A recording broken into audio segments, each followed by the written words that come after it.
तो good morning बच्चों, देखिए कक्षा 9वीं विषय गणित त्रैमासिक परीक्षा 2022-23 के प्रश्न पत्र है फ्रेंड्स।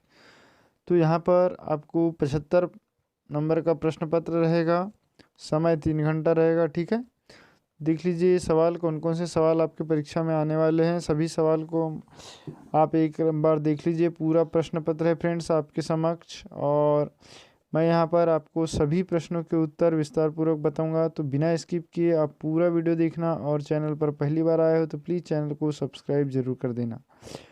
ठीक है, तो देखते हैं पहले सवाल से इनके हल, और बाकी प्रश्न पत्र देखना चाहते हैं तो बाकी विषयों के, तो उनका लिंक आपको डिस्क्रिप्शन में मिल जाएगा, वहाँ से आप देख सकते हैं। ठीक है, देख लीजिए पहला प्रश्न हमारे पास क्या लिखा हुआ है कि सही विकल्प चुनकर लिखिए। तो सही विकल्प चुनकर लिखना है। यहाँ पर हमारे पास क्या दिया हुआ है, सही विकल्प में शून्य बहुपद की घात होती है। तो शून्य बहुपद की घात फ्रेंड्स परिभाषित नहीं है, तो इसका उत्तर आ जाएगा घ। फिर है रैखिक बहुपद है। तो रैखिक बहुपद का मतलब होता है जिसमें एक की घात हो, उसको रैखिक बहुपद कहते हैं। देखिए यहाँ पर भी 2 की घात है, यहाँ 3 की घात है, यहाँ 12 की घात है, यहाँ पर कुछ घात नहीं है, मतलब 1 की घात है, मतलब क। फिर शून्य बहुपद का शून्यक है। तो शून्य बहुपद जब परिभाषित ही नहीं है तो उसका शून्यक भी परिभाषित नहीं होगा, तो इसका भी उत्तर आ जाएगा घ। ठीक है, फिर नेक्स्ट देख लेते हैं। अगला है प्रश्न कि वह बिंदु जहां दोनों निर्देशांक अक्ष मिलते हैं कहलाता है। देखिए इस तरीके से दो निर्देशांक होते हैं, एक्स अक्ष और वाई अक्ष। तो दोनों जहां पर मिलते हैं उसको कहते हैं मूल बिंदु। तो क्या हो जाएगा ग। फिर है पांचवा, ऋण 1/5 और ऋण 2/5 के बीच में परिमेय संख्या लिखिए। तो इन दोनों के बीच की परिमेय संख्या बताना है, तो दोनों को जोड़कर 2 का भाग दे देंगे। ठीक है, तो जब दोनों को आप जोड़ देंगे तो 2 का भाग दे देंगे, तो इस तरीके से हो जाएगा यहाँ पर ऋण 1/5 धन ऋण 2/5। तो फ्रेंड्स ये हो जाएगा हल 1/2 गुणित ऋण 3/5, और इसका त्रिगुणा ये गुना कर देंगे तो ऋण 3/10 उत्तर आ जाएगा, ऑप्शन ग। फिर छठवा दिया है परिमेय संख्या का दशमलव निरूपण सदैव शांत होता है, या तो शांत या आवृत्ति होता है, या तो शांत या आवृत्ति होता है, या तो शांत या आवृत्ति होता है।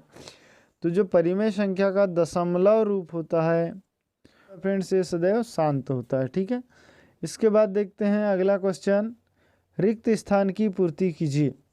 तो रिक्त स्थान की पूर्ति में हमारे पास दिया रैखिक बहुपद में चर की अधिकतम घात होती है, तो 1 आ जाएगा। सबसे छोटी पूर्ण संख्या हो जाएगी 0।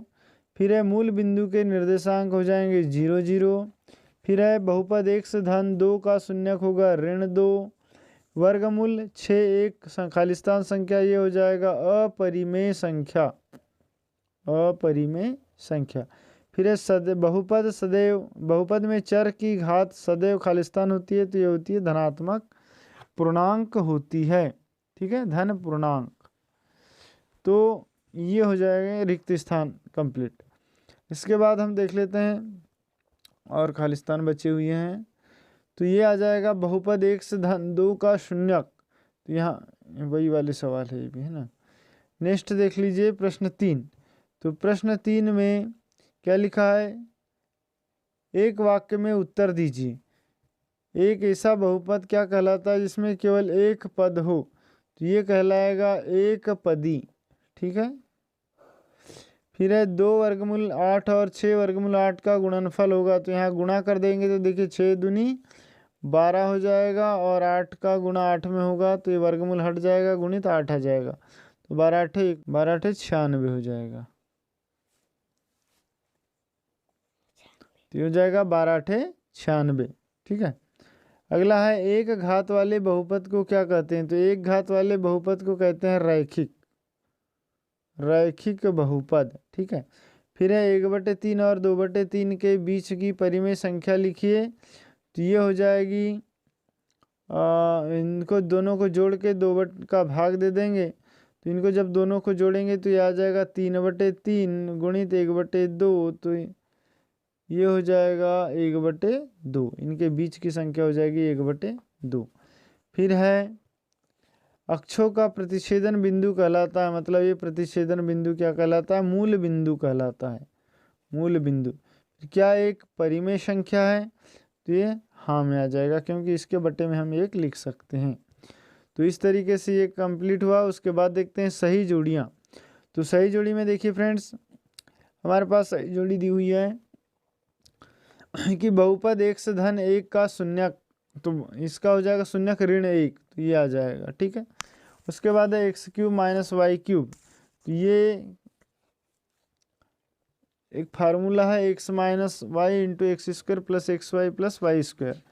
फिर है ऋण 9 गुणित ऋण 6, इनका गुणा हो जाएगा तो 9 छक 54, और ऋण का गुणा ऋण में होगा तो धन 54 हो जाएगा, तो ये आ जाएगा। ठीक है।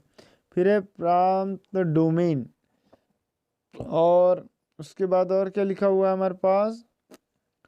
बिंदु 0 और b। तो 0 और b किसका है बिंदु? ये देखिए b y अक्ष का बिंदु है, तो ये y अक्ष का निर्देशांक आ जाएगा, ये y अक्ष पर होगा। ठीक है। और प्रांत और डोमेन x निर्देशांक होंगे, और ऋण 4 और धन 5 ये होगा 61।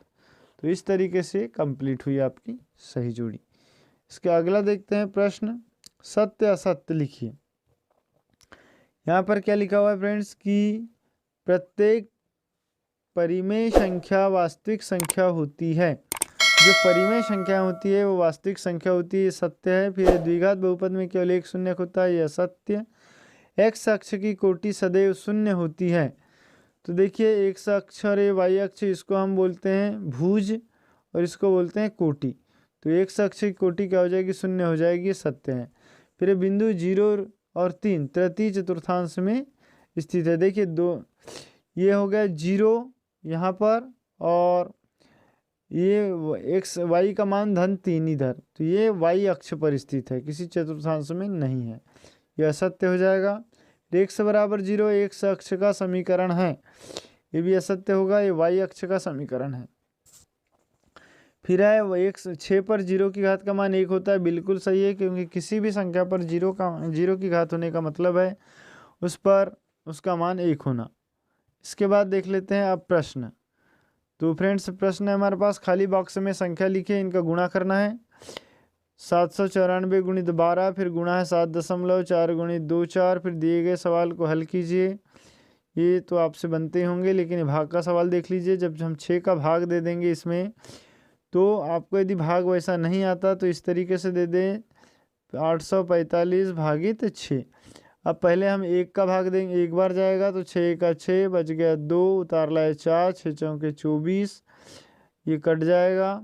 उतार लाए 5, भाग नहीं जाता तो 0 लगा देंगे, 0 बार देंगे, अब बच जाएगा 4 5, तो शेषफल हो जाएगा 5 और भागफल हो जाएगा 140। ठीक है। तो इस तरीके से आपको ये भाग का सवाल हल करना है। अब अगला सवाल देख लीजिए, क्या लिखा हुआ है कि सरल कीजिए 4/8 गुणित 2/12। बहुत सरल है फ्रेंड्स, ये लिखा है 4/8, भाग को गुणा कर देंगे तो ये 2/12 लिखा है, इसको 12/2 कर देंगे।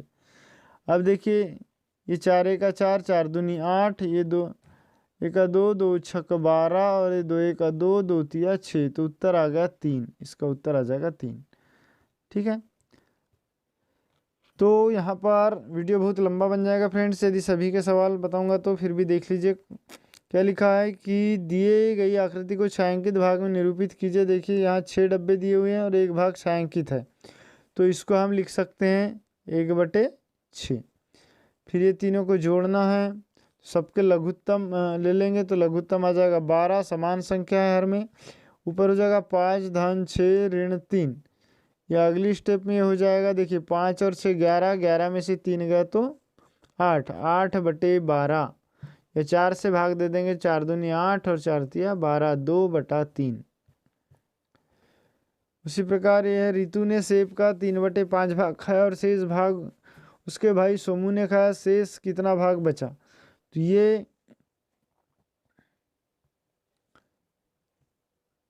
सवाल आप हल कर लेंगे।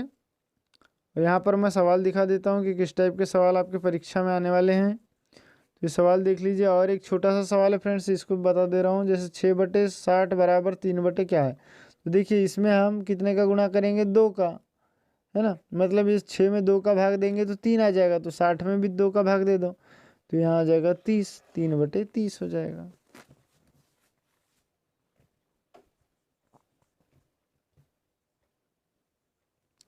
तो ये देख लीजिए सवाल दिए हुए हैं आपके पास, बहुत सरल सवाल है, कठिन सवाल नहीं है परीक्षा में, और सभी को आप अच्छे से हल कर सकते हैं। ठीक है, वीडियो पसंद आ रहा हो तो प्लीज़ इसे लाइक कर दीजिए, और चैनल पर पहली बार आए हो तो सब्सक्राइब जरूर करें, ताकि इसी प्रकार के सभी प्रश्न पत्र आपको प्राप्त हो सके।